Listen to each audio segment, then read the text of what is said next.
Okay, hello everybody, welcome back to my channel today. I'm Kevin, and today we're back to our First World War topic. So, in last week, we already talked about how the world changed after the war.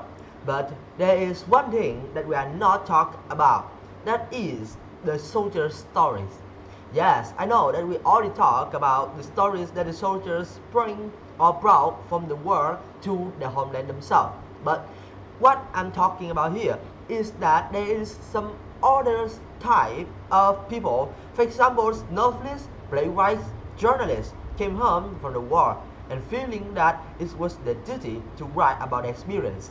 And that's why yeah, beside the stories that the soldiers told their family themselves, there is a lot of other products that was made. For example, books, poems, and sometimes stories. So that those things was made by the journalists, by novelists and playwrights, those who came back from the war themselves. And some of them were so disturbed by the fighting that it changed the way that they look at the world, and they had to find new ways of writing to describe how cruel and brutal of the things that they had seen. One of the few famous novels was published by soldiers during the war was named Livio, or you could say Under Fire, by the French writer Henri Papers, describing the war as a senseless and horrific ordeal.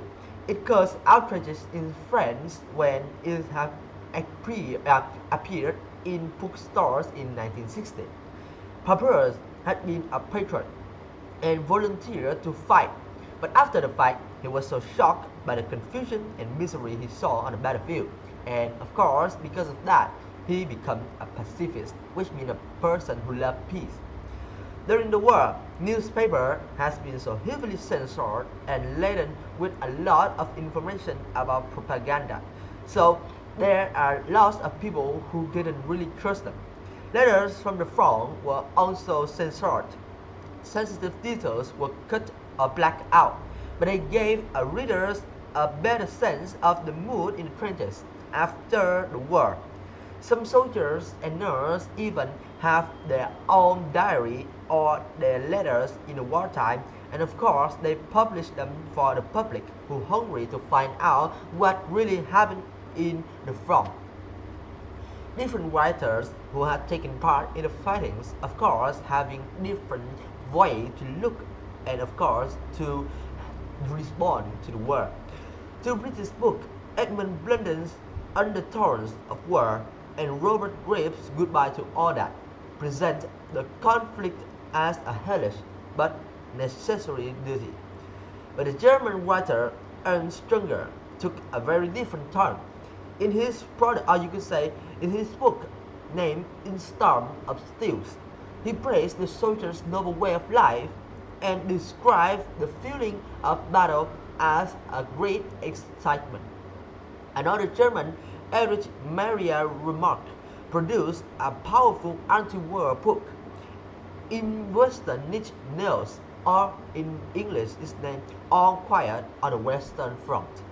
It followed a group of young volunteers through the nightmare in the trenches and their difficulties adjusting to the life after the war was over. Some writers even believe a whole generation had been cheated and took into the fight by lies, and of course being destroyed by it. One of them was the American Ernest Hemingway. He has been wounded in Italy after driving an ambulance behind the trenches. While living in Paris in the 1920s, he wrote about his wartime experience in his book named A Farewell to Arms. In it, he explains that for him, words such as glory, courage, and honor had lost their old meanings during the war.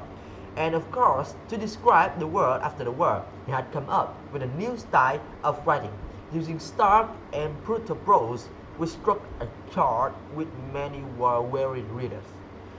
Many writers who had served during the war were haunted by the memories of the fighting. The sight and sounds of battle could suddenly appear or resurface in their books at any moment.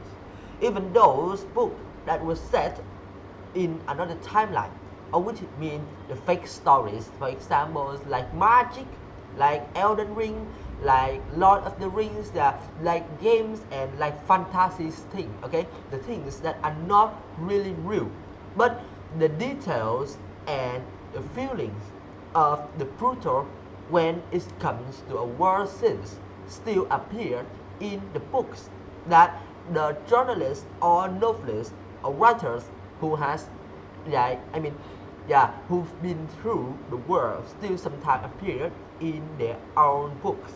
And in the Lord of the Rings, the the writer named J.R.R. Tolkien has described a swampy wasteland and called it the Dead Marshes. The bodies of slain warriors lay hidden in its murky waters.